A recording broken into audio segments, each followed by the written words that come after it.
so people can catch up here. We are remote, I am, and it's causing all sorts of interesting technical challenges.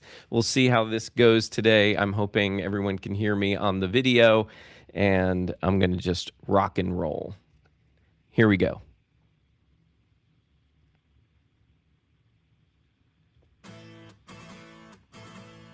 Oh, I'm going to stop it for a second. By the way, if you can't hear the music on Clubhouse, just roll with it, okay?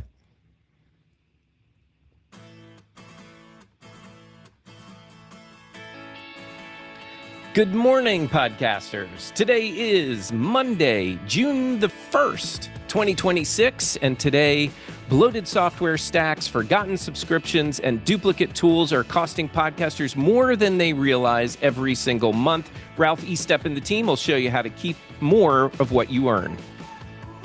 So if you're listening live on Clubhouse, hit the share button, top right-hand side of the screen, and share it however Clubhouse lets you. And if you're catching us via podcast, YouTube, etc., please share this episode with a fellow podcaster. And now give us about 30 seconds, and we'll get things rolling. Thanks for being here.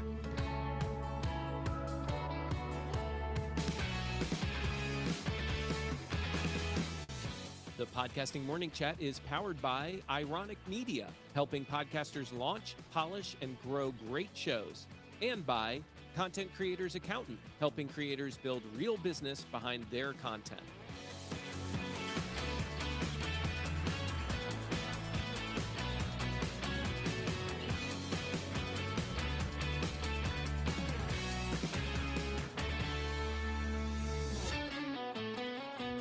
Good morning again, Podcasting Morning Show. Thank you so much for being here. I am your host, Mark Ronick, and currently on stage with me, we have my co-hosts, DR Fay, BC Babbles, Ralph Estep, Sid Meadows, and I'm stalling because I'm using new apps and things, so I'm all over the place. And do I have any? And Alex Baelish also on stage with us. And a good morning to Sambaza, Tim, and Jessica, who are in the Clubhouse chat today. So yeah, I am traveling. I'm back in Maryland, my hometown where I grew up.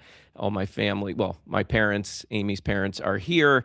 We're spending a few days here, a few days in Atlantic City, and then I fly out to Oregon, where I'm going to be volunteering for a week at that summer camp for kids with that disability called CMT that I've told you guys about before. So lots going on. I'm still working this week, clearly. I'm here right now, and I have to admit, I have been up since probably 4 o'clock, feeling a little anxious about getting all this stuff set up because I got in late yesterday and didn't feel like setting anything up yesterday. So here I am, a little stressed, but I'm also grateful because today is Money Monday, and that means Ralph will be leading the charge more so than I today. So it'll give me a little time to settle into the new surroundings, the new equipment, etc. And I don't know, maybe I haven't quite figured it out yet, but maybe there's some kind of lesson here just as far as pushing through the discomfort when we are out of our element and still trying to put on a show. Right? Like I could have just phoned it in today, and I really didn't want to, especially knowing that next week I'm going to be out. The show will still go on, but I'm going to be out, and I really don't want to be out 2 weeks. It just feels weird for me to be away from you all for that long. So that's, I guess the lesson here is you got to push through sometimes and just make it work however you can. And I'm fortunate enough to have all these great people around me here on the virtual stage, including Ralph. So we will make this work today. And before we do, I just want to remind you that we get it, that sometimes it's hard to know what's actually working in your podcast when you're the one creating it every week. That's why we created our podcast evaluation series. So if you want honest, constructive feedback about your show, submit your podcast at podcastingmorningshow.com/eval. And we'll review your application, we'll listen to your podcast, and then if it's selected, our team will discuss what's working, what could be stronger, and what other podcasters can learn from your show. Again, that's podcastingmorningshow.com/eval, and it's 100% free to participate, so submit your podcast today. This is where we insert a little whoosh sound because I, again, don't know, or Ralph's going to do that. I can see him looking for it. I don't know. I actually didn't hear it, Ralph, so I don't know if it worked or not. Well, we're doing what we can, my friend. And let me remind you, you got to always be unmuted. I think that's part of why we might not have heard it. Let's hear. No, I don't know. I kind of heard it, but then it didn't work. So, oh well. But with that, Ralph, why don't you lead the charge today on Money Monday? Yeah, the tech continues to be an issue for me too. I'm hearing all kinds of weird stuff in my headphones, so I'm going to trudge through as well. But today we're going to talk about the hidden profit leak that a lot of podcasters and creators probably don't think about enough. And that's your software stack. Now, let me be clear right from the start. I am not anti-software. I use software every day. I'm using software right now. I recommend software. The right tools can save you time. They can improve your production quality. They can make your workflow easier. They can help you serve your audience, and they can help you grow your business. But software becomes the problem when it turns into clutter, and clutter becomes cost. And I'm all about cost. Think about it for a minute. You sign up for a recording tool, and then an editing tool, then you add a transcription tool, then we add AI tools. I got about a dozen of those, and then another AI tool because this one does more stuff. Then you add a scheduling tool. Then you got to have social media tools. Then, of course, you need an analytics dashboard. You got to have an email platform. Hey, you got to have a community platform. And then a course platform. Yeah, it's getting old, isn't it? And before long, you got a software stack that's huge.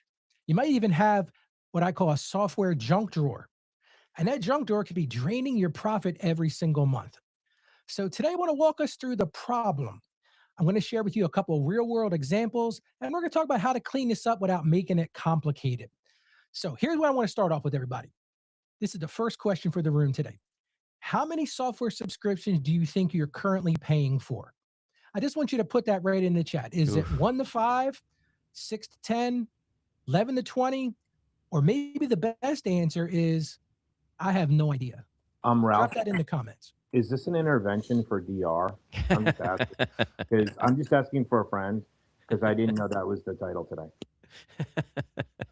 Yeah, and I'm thinking here. My answer in the chat is 6 to 10, but I'm kind of scared that I'm wrong and scared because I have a feeling it could be even more. Yeah, I know Alex was like kidding, but it's not. I don't know how many I have. So would you say you're even more than 10? DR? If I add up like Google and yeah, I'm thinking it might be 10. I have to silently try and put it together. I'm not sure. Fair enough. Okay. Anyone else want to share out loud if you have any idea? I'm curious, Sid. Do you? I have you as a guy who's probably on top of your subscriptions, knows how many you have, how much you're spending. So I'm curious. Am I right or am I totally off base? Well, good morning, everyone. And Mark, you have way too much confidence in me as it relates to software. Ooh, there was some echo there. Yeah.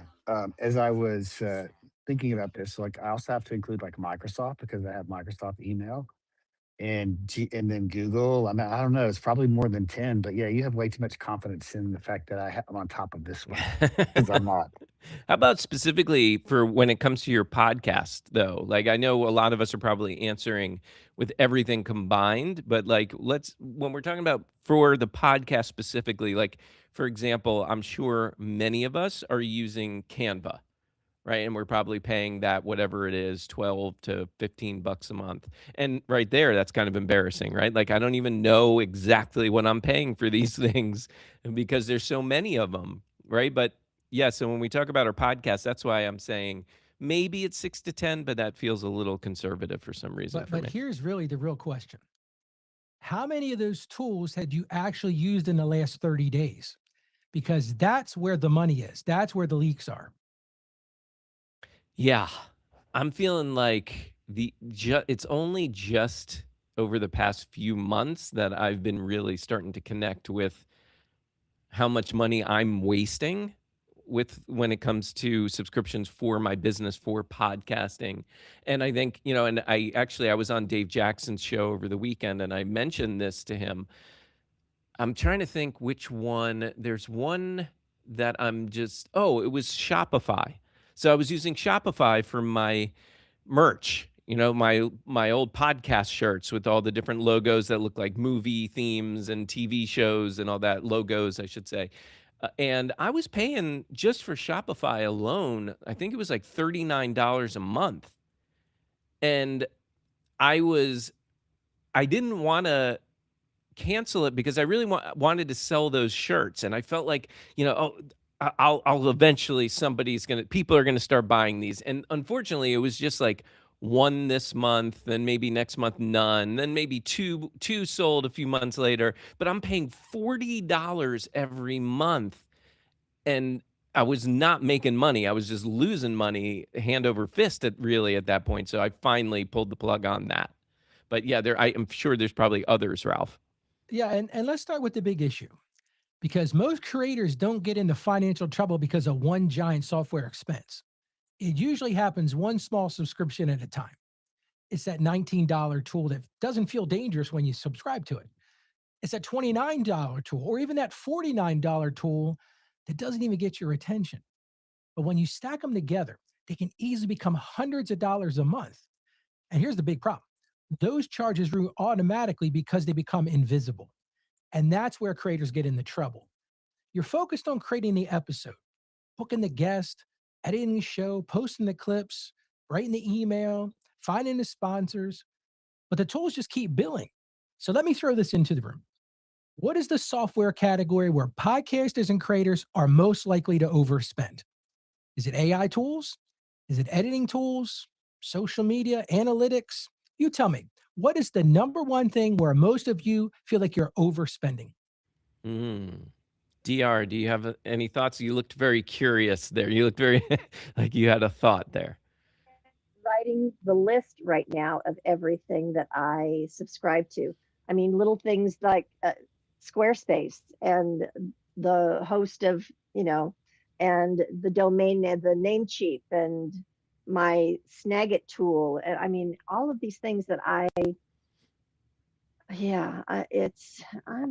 I'm overwhelmed. I'm not Yeah. sure, but Trello. I have the paid version of Trello too. That's going on the list. So we're talking categories here, right? Right, Ralph? Like the categories just as far as like what area Yeah, of absolutely. Yeah. subscriptions? Is it AI tools, email, editing, analytics? What is that area that you seem like you spend the most stuff on? I tell you mine, I'll give you mine. Sure. Mine's AI. I'm probably spending $500 a month on AI subscriptions. Yeah, that's the one I'm thinking for a lot of us. It's probably AI, but for me, like, I pay for ChatGPT. I'm paying for Claude. So those are two AI LLMs that I'm using. I'm trying to think of like what other specific AI stuff. I don't pay for Minvo anymore. I know I used to talk a lot about Minvo. I'm not using it a lot these days. I'm actually using more of Riverside's magic clip tool these days. So yeah, does that even count as AI at that point? Because Riverside is so many different tools in one now. Well, and that's the other part of it. There's AI stacked on top of AI stacked on top of AI. That's the issue. It's like everything has AI, and I think my coffee maker has AI now. Right. It's true. Anyone have any thoughts? What do you think? What area of these subscriptions do you think you're spending the most on these days? I think mine's going to fall into the bucket of marketing, is what I think. Hmm. Right? Because I pay for LinkedIn. Just say I'm about to drop that. But we pay for Opus Clips, which is actually AI, but it's also marketing, but we're not really using it because of the way we're recording. So I think mine might fall between AI and marketing. Do you pay for Gemini, Mark? Do I pay for Gemini? Actually, yes. My business is paying for it's part of the Google suite that I have. So yeah, that's true. That's another AI tool technically I'm paying for, but again, it's like it's lumped in with all the other Google services that it provides from that business suite. But here's the nice thing, and Ralph might be getting this, I might be stealing this under, but I can have my accounting admin go into QuickBooks and run a subscription report and tell me exactly what I'm paying in each month and who I'm paying and how much I'm paying for it because we track it all in QuickBooks because that's how it's categorized. Absolutely. And I'm going to get to that in a little bit. Sid, I've got some real cool takeaways. BC, you got something? Go ahead. Yeah, I was contemplating like my now. I don't think I'm overpaying too many, if anything, right now. But I will say, back in the day, I was overpaying on production, and that's specifically because I used to get all my graphics, intros, outros, end screens, infographics, and transitions from Video Hive. If you haven't seen Video Hive before, great place for awesome, especially YouTube packages. Granted, those were only like one purchase per package, but still, I purchased a lot from there. So I think back in the day, my production was a lot more purchase heavy than thankfully it is today. Thank you, BC. And I see Jessica in the chat. She says, I'm new. I pay for Buzzsprout. So she's paying for a podcast hosting provider. That's one of those services that's almost impossible to avoid. I mean, there are a couple of free options out there, but yeah, I hear you on that. Buzzsprout, she says, use SoundLab for free, Substack for free, ChatGPT for free, and social media for free. The biggest payment is in the form of time. Basic for basic, I'm okay with this. Yeah, I mean, that's a great way to do this affordably for sure. Jessica, kudos to you. And Renee also says, start a file for your tech stack and keep pricing, renewal, and details in that. Use that to educate AI about your business as you perform tasks. It needs to know what you have available. Well, that's interesting. I'm going to get to that too, Renee. Cool. Go for it, Ralph. Well, let's make this real. So have you ever found a subscription you forgot you were paying for? Maybe it was a free trial that turned into a paid plan. Maybe it was a tool that you used one time and you never touched again. Maybe it was something tied to an old email address. Maybe it was a platform you thought you'd cancel, but somehow it kept billing. I think almost every creator has had this happen at some point. And I want to tell you why this matters. Think about this for a second. If you've got one forgotten subscription that's $29 a month, that doesn't sound like a big deal. But $29 a month is $348 a year. Three of those is $1,000 a year. That is before we even talk about bigger tools that cost $79, $99, $149 a month every month. So let me ask this question. What's the most common forgotten subscription trap for creators? What is that everybody says, hey, these are the ones I forget to do? For me, it's those ones that renew once a year, that I tried something out and then I just totally forget about it. And next thing you know, bang, here it is again. But I'd love to hear from the rest of us and talk about what are those forgotten ones, because there's thousands of dollars in there. Ralph, you know what? I'm not thinking, I will try. I haven't come up with one specifically, but I know of a trap that I think is worth mentioning here, because I think I've fallen into this trap, because and the reason why it's coming to me is because I just got a notification to pay this specific bill. So a lot of us are probably buying mobile apps, right, through the Apple Store or Android Store or what have you. We're buying those, and they're all just kind of getting lumped in somewhere in the background of your phone. And at least for me, I just get these random charges to my Apple Pay, and it doesn't give me specifics. Like, you really have to dig to find what that charge was, because otherwise it's just kind of listed as Apple Pay. And it makes it really easy to forget which subscriptions you purchased through the App Store. And then you'll just keep, and I'm guilty of this, you'll just keep paying for it until you actually do your homework, dig deep, and find what you're actually paying for and if you really need it. And I think that's The important to beauty note, of because Android, the beauty of Android, buddy. Yeah. Android doesn't have that. No, so you can easily see every purchase that you make through. Yep. There's really nothing to purchase too. I mean, the ones that are purchasable, you can see it, but most of them are for free. Okay, interesting. Well, there you go. There's a pro for Android. Thank you, DR. And honestly, I think the bigger issue is this, and this is what I want to lay for a couple of minutes. I think as content creators, we need to know how much our monthly software spend is. Because let me ask the room, if I asked each one of you, would you know right now what your monthly software spend is, because I would be willing to bet most people don't know. I don't, this is what I do for a living, and I guarantee I don't know it. So what does everybody think? You know, do you know your total software spend every month? Heck no. I mean, I can easily, thanks to you and your team, Ralph, I can go into my QuickBooks and easily find things, but just knowing it, no, I would not be able to say that confidently. And I see, have a there confident lies the problem. ballpark. And I talk about this all the time. It's one thing to know how much revenue dollars are coming in the door, right? We know what we're getting as sponsors and affiliates. But if we don't know what money's going out, that means profit is hard to find. I didn't mean to step on you, BC. Go ahead.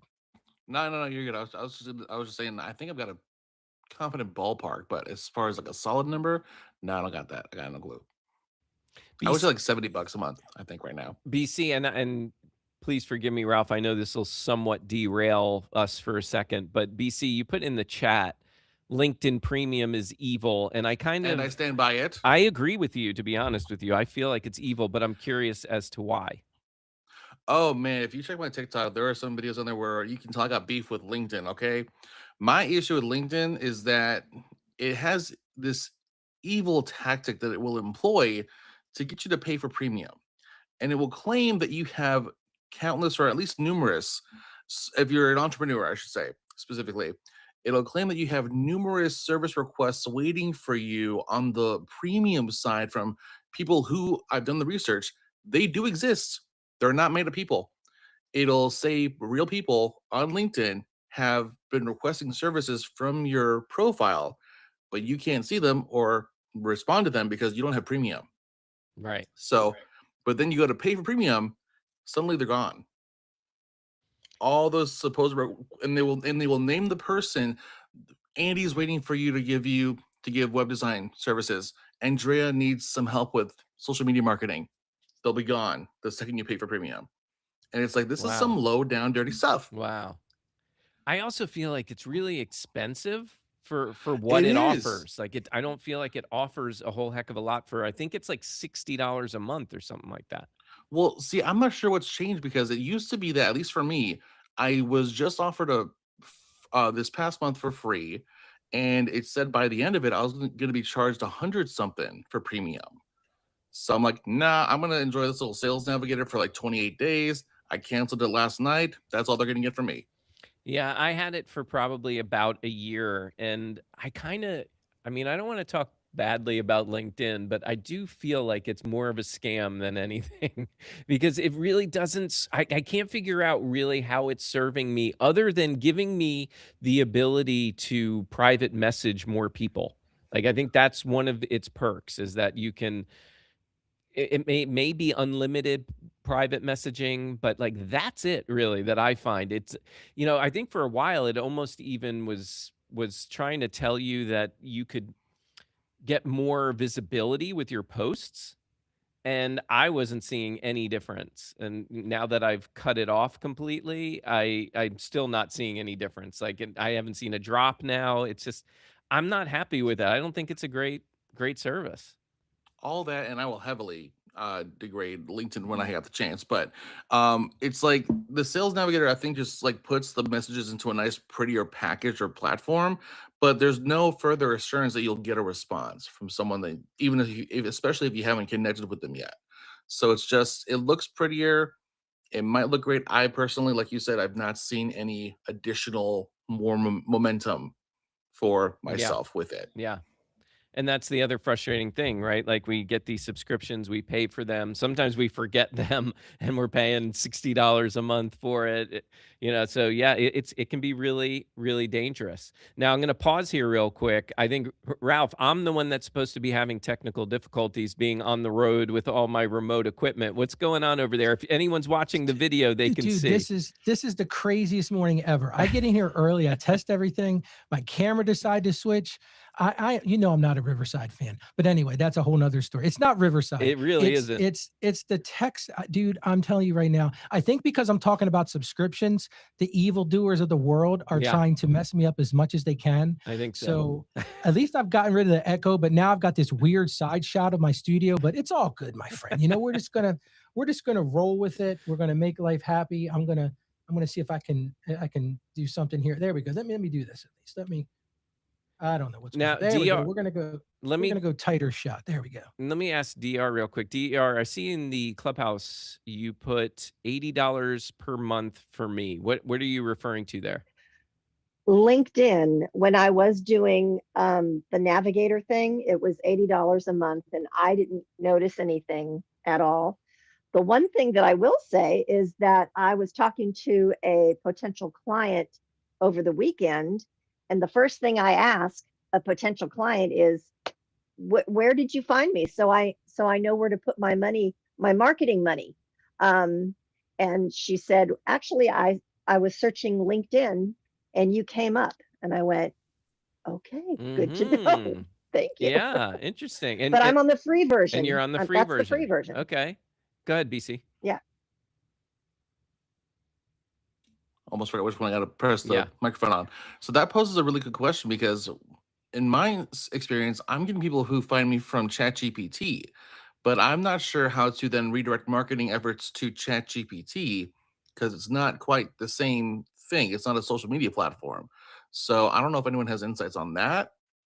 And if you do, let me know, because I'd like to try to maximize on that at the very least. I'm not sure I understand the challenge, but go ahead, DR. If you do, go for it, please. Well, I belong to, oh, that's another membership I forgot all about. I belong to a it's called Press Ranger, and it means you're in a special club to do press releases.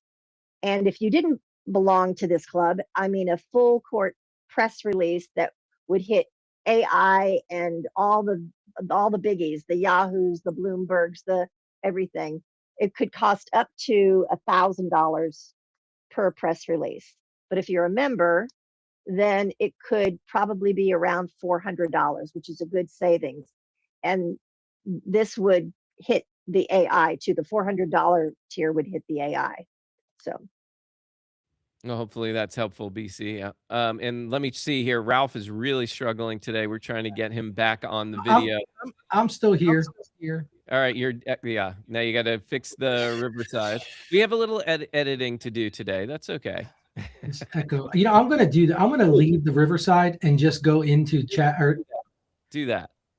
That's fine, Ralph. Here's what I'm going to do. This should be much better now. And Sid, yes, go ahead.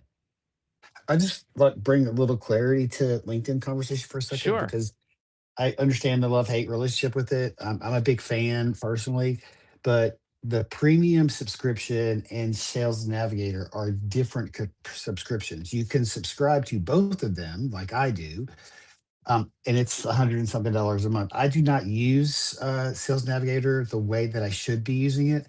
So I'm going to end my subscription to Sales Navigator, but I'm going to keep my premium, which I believe is $80 something a month. So, but there's two different subscriptions. You can get premium, you can get Sales Navigator, and you can get them together. Can you tell us what the difference is, Sid?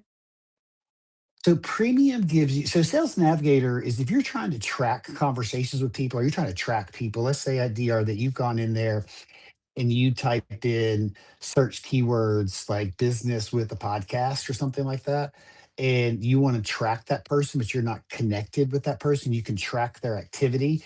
You can see where they comment, when they post. It's going to alert you when like if I'm your target customer, it'll show you when I post, so that you could go and start engaging with me on my post activity and start build a relationship with me even before you're connected with me. So you can actually, it's kind of like a CRM, if you will, where you can go in and follow people, or put them in a funnel, if you will, over there. And you can follow, like you can categorize them, business owner, sales leader, marketing leader, things like that. You can follow them and then engage in their content. That's what Navigator does. Okay. Well, that's helpful. Yeah. And Ralph, we now have an we're getting a echo. big echo. Still getting an echo again? Yeah, big time. We're all getting it. All right. Take it away, Ralph, from Clubhouse. Very good. Live from Clubhouse this morning. So I want to give you an example. I was working with a creator who was bringing in about $12,000 a month in actual revenue dollars to her show. Now, on the surface, that sounded great. It's a strong revenue number. But she still felt like the business wasn't producing the profit that it should. And with her, we started looking under the hood. And she had editing software she was using, but she had old editing software she had forgotten about. She had more than one analytics tool. She had an email platform she didn't use, a bunch of stuff. Anyway, turns out, listen to this one. Her total software spend a month came to $499 a month. Well, that's $6,000 a year. Mm. And that didn't include payment processor fees, contractors, hosting, equipment. You get the idea. Now, the issue wasn't that every tool was bad. Some of the tools were necessary. The issue is that nobody had stopped to ask, what are you still using? Was it duplicated? And was it not serving your business? Why? This is why I want to get into how to make this go away. So we've got about 25 minutes left, and I really want to get to how do you fix this? So here's how you fix it. Step number one, you've got to centralize your money. I've talked about this on the show before. If you're running a podcast or any kind of creator business, you need a dedicated checking account. Sid kind of talked about this when he said, well, I can go and look and see what's going on. All your income and expenses need to go there. That includes stuff like PayPal, Stripe, Venmo, anything, because then you can start to measure what's there. So once you do that, the second thing you've got to do is you've got to audit every single subscription. So here's what I recommend you do. Pull 90 days of your bank statements and credit card statements. Don't just look at 1 month, because sometimes things renew every quarter. Sometimes they actually renew once a year. But look at what's being billed. And then look at those annual renewals as well. But when you do that, ask, what is this? What is this for? What's funny about this, Mark, is a lot of times you won't even recognize the name because the software company be something different than the tool you're using. Ask yourself how much it is. When did I use it last? Here's a big one. Does it make me money? Does it help me deliver my work? Does it help me manage the business? Does it protect the business? If the answer is no on any of those things and you can't remember the last time you used it, that tool needs to be questioned.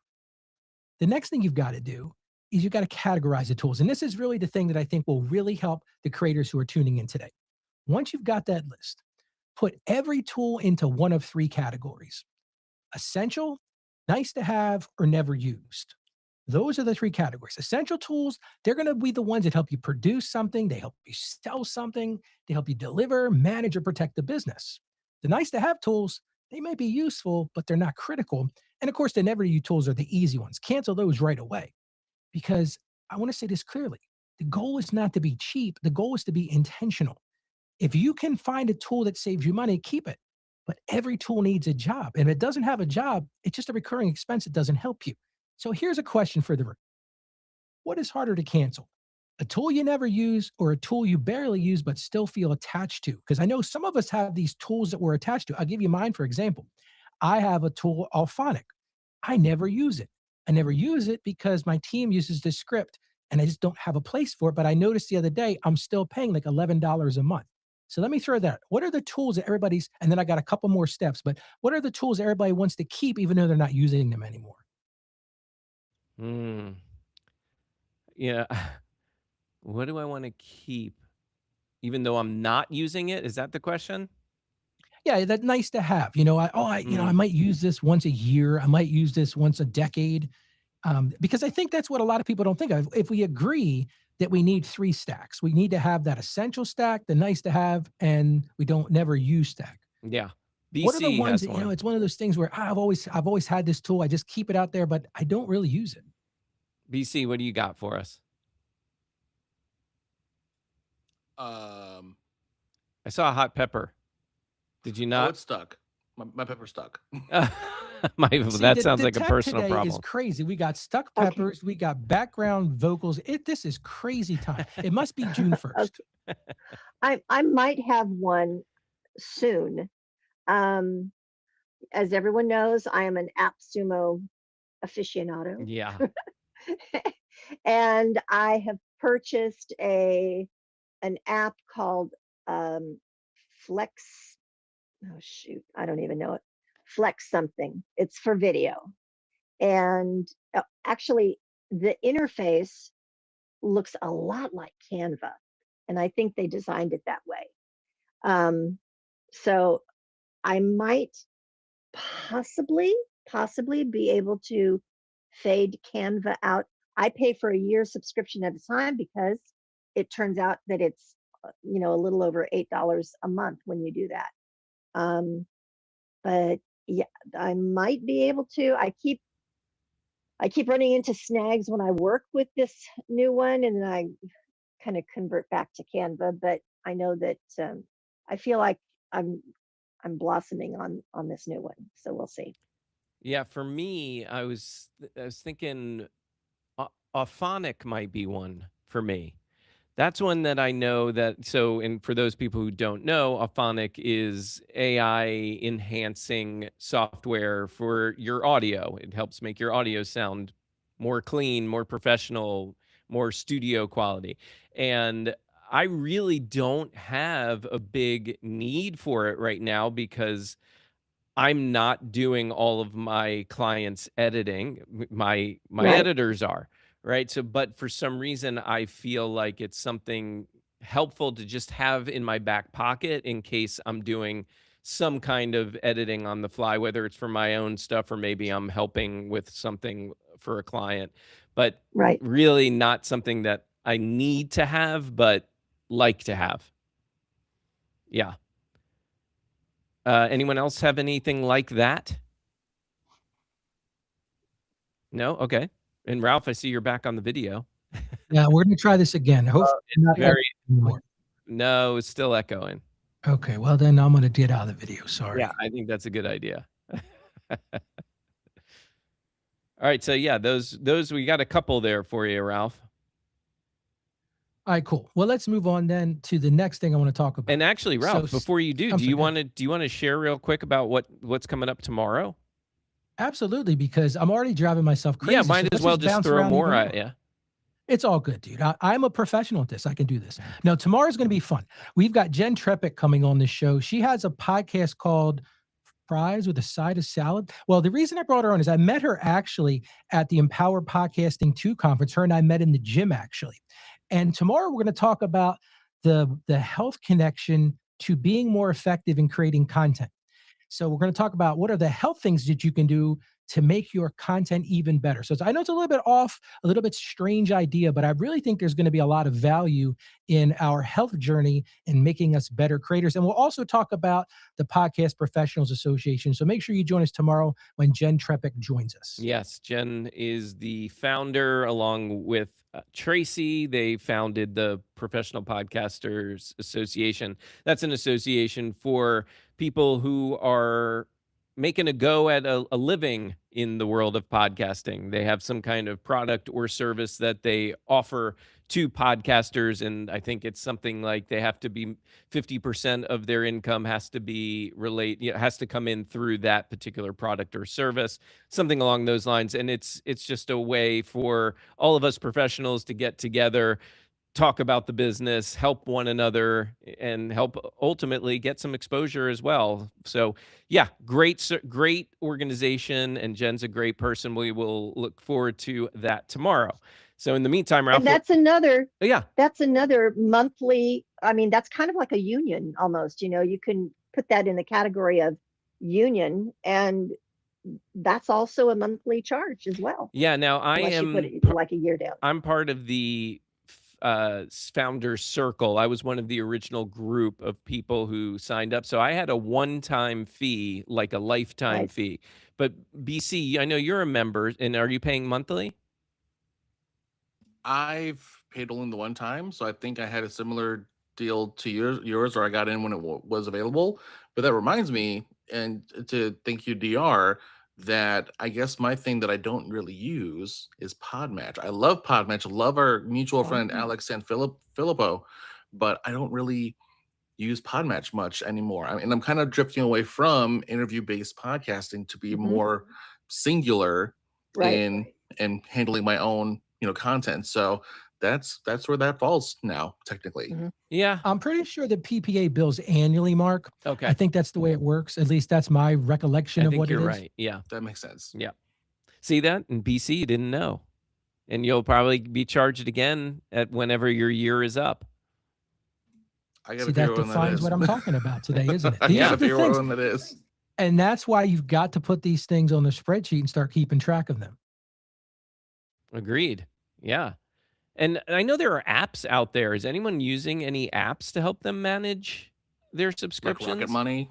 Yeah, there are those different apps that you can I've seen commercials lately where you can sign up, and what it claims is that it'll tell you all the different subscriptions that you have. You can apparently unsubscribe to them through this particular app, which I'm sure you probably have to pay for. Yeah, that's the ironic part of it, isn't it, Yeah. Mark? I thought about that and I said, let's get another app to keep track of our apps because then we'll have another app to keep track of the app that keeeps track of our apps, Yeah. which actually So leads me Ralph, to do you recommend a specific app that helps you with your subscriptions? I don't actually. I think the Okay. easiest thing to do is actually what Renee put sort of, I'll take what Renee put a little bit and say, I create a spreadsheet and just put on that spreadsheet, what is the app? What is the renewal date? What does it cost? And then is it essential? Is it nice to have, or you don't use it? And make sure you keep track of that. And I would check, which I'm going to get to here in a couple of minutes. I've got some real key takeaways. But to DR, to answer your question, I don't think you need another app for that. I think that's just an opportunity for an app to charge more money. Interesting. Well, I do know there is Rocket Money, and I also know Experian has something as well, but I have not looked at those, so I'm not recommending. I'm just throwing out that there are some, and I've seen several others out there. I just did a quick search for it, and there's definitely a lot out there. It's just, yeah, like Ralph is saying, it's yet another subscription. But I mean, Ralph, if it actually does what it says, I got to think that you would be on board with using something like that.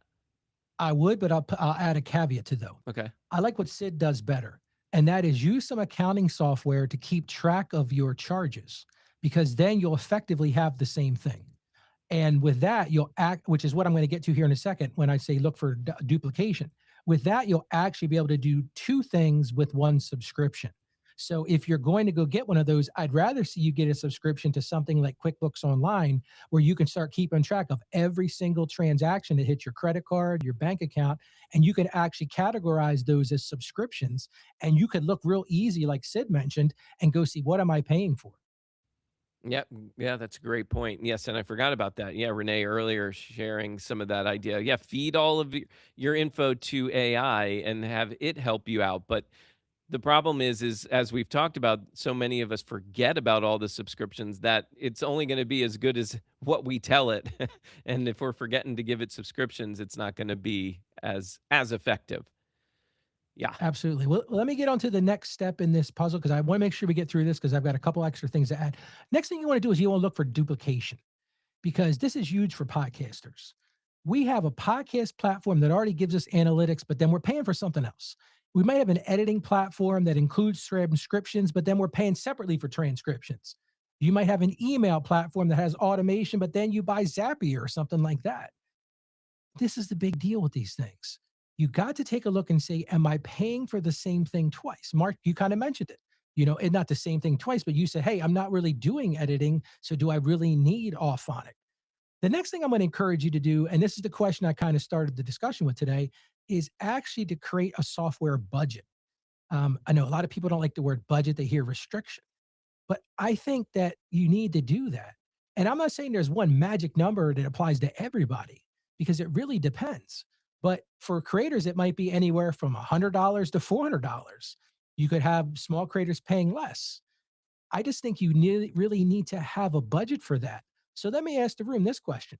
What do you think is a reasonable monthly software budget for your podcast or your creator business? Oof. I mean, that's based on the fact that so many of us really doesn't sound like a lot of us have a good grip on it. I think that's a hard one to say. And of course, not understanding everyone's situation makes it challenging too. But whew, for me, man, when I'm thinking about what I consider are some of the necessities out there, I'd probably have to have at least a $250 a month minimum budget for all the different subscriptions that I'm Yeah, and using. do the math and annualize that because that's where a Yeah. lot of people wonder why they're not making money with their content. You got to look at that because you got to annualize those things because they add up, Mark. And that's where I was getting to, which leads me to the final step. And this is the key to the whole thing. And this is kind of where I take a little bit of a sidestep from using the apps. I think you need to build in a monthly review of these things. This is a habit that keeps because so you don't have this mess all the time. And it doesn't have to be complicated. You can just put on your calendar 15 minutes a month and just look at what came in, what went out, and what's left. And as you're doing that, look at those subscriptions. You get those renewal. If you create that spreadsheet we talked about, you'll see those renewals. You can talk about what are the duplicate things you're doing, and it helps you make better decisions. But a lot of people don't think about that. Put that monthly money review. Hey, sometimes it may even make sense to do it weekly. But I think when you do all of those things together, that is what gets you to the point of not letting these things eat you up. Because, like I said, I've had creators who have spent thousands of dollars and not even realize what they spent it for. And the best part of these things, most of these things are just you turn it on, it just keeps going in forever. And the software companies love it because you're not going to be bothered with them. And the other side of this, and we haven't talked a lot about this, is when you go to cancel one of these, sometimes you got to go through 10 layers of cancellation. They don't make it easy. No. They make it really simple to go sign up for their app and here's your 30-day free trial. But man, when you go to try to get rid of them, oh, you got to talk to this person, email this person, stand on one foot, do the hokey pokey and spin yourself around. And then finally, you might get somebody on the phone. They say, then they're going to try to sell you on, hey, would you take it for half price? I know I do that with my Sirius XM radio every year. It's a hassle, but it's kind of a fun thing. But that's the other part of it. So what does everybody think? What is the biggest struggle in this for everybody right now? Ask that once more, Ralph.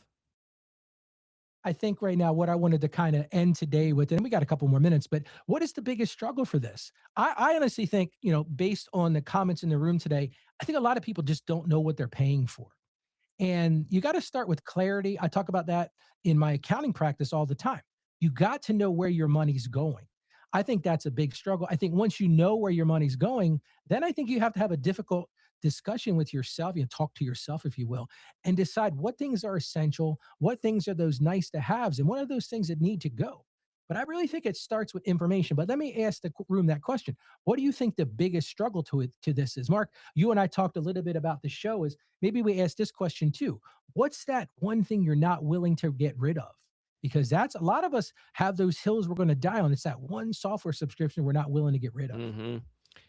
I think for me, it's probably ChatGPT because I use it for so many different things. From creating our cover images to even to show notes, and then on top of that, I'm using it so much for my business that I think, yeah, because look, if I had to get rid of other things like Canva, yeah, I can easily deal with ChatGPT as the replacement. It's not going to be as customizable as Canva is, but like I could make it work if I had to.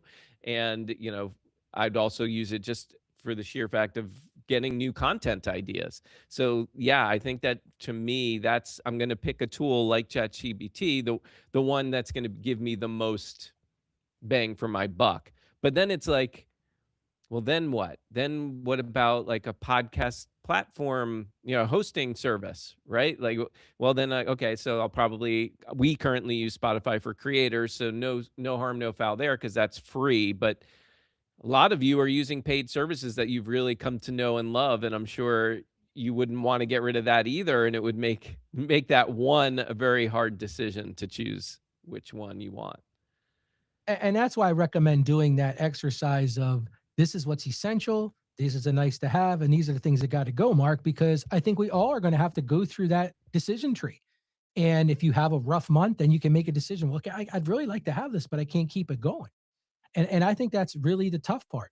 And I agree with you. AI is one of those ones where I think we can justify, well, to use the word justify the cost is probably not the right word to use, but I think most of us would. But then there's these others that we don't even think about. And that's where I think a lot of us get ourselves in trouble because these are the things that are draining our profit from our content creation every month. And unfortunately, the other side of this, like I said about clarity, is you might have one account that you use for your podcast or your content creation, but maybe you put these on a credit card that's a personal credit card. And then you start to say, well, and think about those. So if you're going to do this exercise, make sure you get all of your credit cards, all of your bank accounts, and make sure you're looking at all of those subscriptions. Yeah, I mean, it's going to be a little tedious. There's no way to sugarcoat it, right? Like that's going to take a little bit of time if you're not really on top of it. at least initially, and now you're trying to. So yeah, it's going to take a little time. You gotta take a deep breath and sit down and carve out a little bit of time to go through all those different bills and find all those different charges, figure out what they are, and then categorize them. But I think in the long run, I mean, look at what you're telling us here, and it makes so much sense. It's going to save us probably a boatload of money if we just take a little bit of time to figure it all out. So yeah, I think it's really important. And that's why I say to always annualize the cost of these. Because when you look at something that's $29 a month, you go, oh, that's not a big deal. But then you ask yourself, am I willing to pay $350 a year for this? I think that's one of the key things, Mark, is because if it seems so small, but stack 10 of those on each other, now you got $300. I think one of the things that I've learned, and actually wrote a blog post about this, we'll put it in the show notes for today's show, but is think about annualizing the cost. Because I think if any of us said, hey, this is costing me $1,000 a year, that somehow rings a little bit stronger than $99 a month. At least it does for me. Yeah, and BC, did you have something? Yeah, I was gonna say, speaking of clarity, I'm one person who always says, as you go along your journey, be open to the potential need for a pivot because it's a chance for likely a natural progression or change for your show. But that also brings us into a time frame where we are in flux. And I think when we are fluctuating on our podcast for whatever amount of time, we might notice that different tools, different software can cater to potential different directions. And until we resettle and find a new spot to set in on for the show, we're like, well, let's not let go of anything yet because all these things could potentially, in the long run, serve the show, but I haven't figured that out yet. So I think going back to clarity, what Ralph was saying, that's another thing that kind of does us a little trouble on our natural progressive journey as podcasters. Thank you, BC. And I think that's a good lead into some takeaways. Ralph, what do you got for us for today's show? Yeah, absolutely, BC. And thank you. So here's what I want every podcaster and creator to remember. Revenue is not the same thing as profit. You can have downloads, you can have subscribers, you can have sponsorships, you can have courses, clients, and even sales, and still not have a healthy business if you're not watching what it costs to operate. Your software stack should support your business. It shouldn't silently drain it. The goal here isn't to be cheap. The goal is to be intentional. So I'm going to give everybody some homework this morning. I want you to go pull your 90 days of statements and list every recurring software charge and put each one into the categories I talked about. Essential, nice to have, and never used. And do me a favor, do yourself a favor. Cancel what you're not using, review what's being duplicated, and put that monthly reminder review on your calendar. Your tools should have a purpose. Your money should have a plan, and your profit should not be disappearing one subscription at a time. So that's my big takeaway for today. I think this is a vital place for all of us to really tighten our belts. We're in a tough economy right now. This is an easy place to find some of that, what they say, low hanging fruit. Thank you, Ralph. Thanks for another awesome Money Monday, an important discussion for sure. And a reminder, yes, we're back tomorrow with Jen Trepic talking about your health and podcasting and the things that we're putting in our bodies and how that can affect how we do things. So come join us tomorrow for that conversation. Learn a little more also about the Professional Podcasters Association as well. And if this show has been helping you and you want to support us, go to podcastingmorningshow.com/support. So until tomorrow, make it a great day, everybody. Take care. Now I have to remember how to do